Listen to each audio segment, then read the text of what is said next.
السلام عليكم ورحمة الله وبركاته. بسم الله الرحمن الرحيم. الحمد لله رب العالمين. اللهم صل وسلم وبارك على رسولك وحبيبك سيدنا محمد وعلى آله وأصحاب سيدنا ومولانا محمد.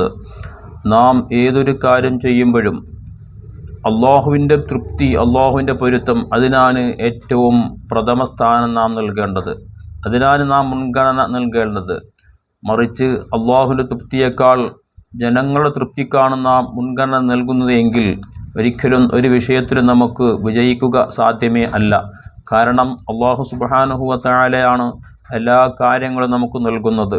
എല്ലാം തടയാൻ കഴിവുള്ളവൻ അള്ളാഹു തആല മാത്രമാണ്. അള്ളാഹു കണക്കാക്കിയതിനെ തടഞ്ഞു വെക്കാനോ അള്ളാഹു തടഞ്ഞു വെച്ചതിനെ വാങ്ങിച്ചു തരാനോ ലോകത്ത് ഒരു ശക്തിക്കും സാധ്യമേ അല്ല.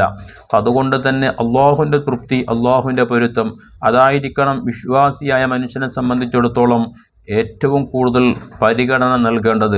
അതുകൊണ്ട് മാത്രമാണ് നമുക്ക് ഇരുലോകത്തും വിജയിക്കാൻ സാധിക്കുകയും ഉള്ളൂ.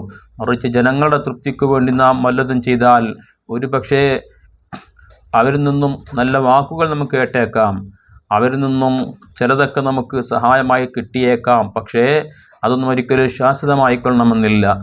അത് പിന്നീട് അവർ നമുക്കെതിരെ ആ സഹായിച്ച കാര്യങ്ങൾ പറഞ്ഞുകൊണ്ടും അതല്ലെങ്കിൽ ചെയ്തു തന്ന നന്മകൾ പറഞ്ഞുകൊണ്ടുമൊക്കെ നമ്മെ മാനസികമായി അതല്ലെങ്കിൽ ശാരീരികമായി തന്നെ നമ്മെ തളർത്തിയേക്കാം. നേരെമറിച്ച് അള്ളാഹുവിൻ്റെ പൊരുത്തത്തിന് വേണ്ടി, റബ്ബിൻ്റെ തൃപ്തിക്ക് വേണ്ടി അതിന് മുൻഗണന നൽകിക്കൊണ്ട് നാം ഓരോ കാര്യം ചെയ്യുന്നുവെങ്കിൽ ജനങ്ങൾക്കും അള്ളാഹു തആല അവരുടെ മനസ്സിൽ നമ്മോട് ഇഷ്ടം നൽകും. അവർ മുഖാന്തരം അള്ളാഹു തആലാൻ്റെ ഭാഗത്തു നിന്നുള്ള സഹായങ്ങൾ നമുക്ക് അള്ളാഹു നൽകുക തന്നെ ചെയ്യും. ഹബീബായ സയ്യിദുൽ വജൂദ് മുത്തുനബി സല്ലല്ലാഹു അലൈഹി വസല്ലം തങ്ങൾ പഠിപ്പിച്ചതായി ഇമാം തുർമുദി റളിയല്ലാഹു തആല അൻഹു ആയിഷത്ത് സിദ്ദീഖ റളിയല്ലാഹു അൻഹയെ തൊട്ട് നിവേദനം ചെയ്യുന്ന ഹദീസിൽ മുത്ത് ഹബീബ് സല്ലല്ലാഹു അലൈഹി വസല്ലം തങ്ങൾ പറയുന്നതായി കാണാൻ കഴിയും. മൻ അർളല്ലാഹ ബിസഖത്തിന്നാസ് ഖഫാഹുല്ലാഹുന്നാസ്. വല്ലൊരുത്തനും ജനങ്ങളുടെ തൃപ്തിയേക്കാൾ അള്ളാഹുവിൻ്റെ തൃപ്തിക്ക് പരിഗണന നൽകി, അതിന് മുൻഗണന നൽകിയെങ്കിൽ അള്ളാഹു തആല ജനങ്ങളെക്കാൾ അവൻ്റെ എല്ലാ കാര്യങ്ങളും അള്ളാഹു തആല അവന് മതിയാക്കി കൊടുക്കും. ജനങ്ങളിലേക്ക് ആശ്രയിക്കാതെ തന്നെ, ജനങ്ങളുടെ പരസഹായം ഇല്ലാതെ തന്നെ അള്ളാഹു തആലയുടെ ഭാഗത്തുനിന്നുള്ള സഹായം കൊണ്ട് അയാളുടെ കാര്യങ്ങളെല്ലാം വളരെ ഭംഗിയായി നടത്തി കൊടുക്കും. എന്നാൽ നേരം മറിച്ച് വമൻ അർളന്നാസ ബിസഖത്തില്ലാഹി വക്കലഹുല്ലാഹു ഇലന്നാസ്.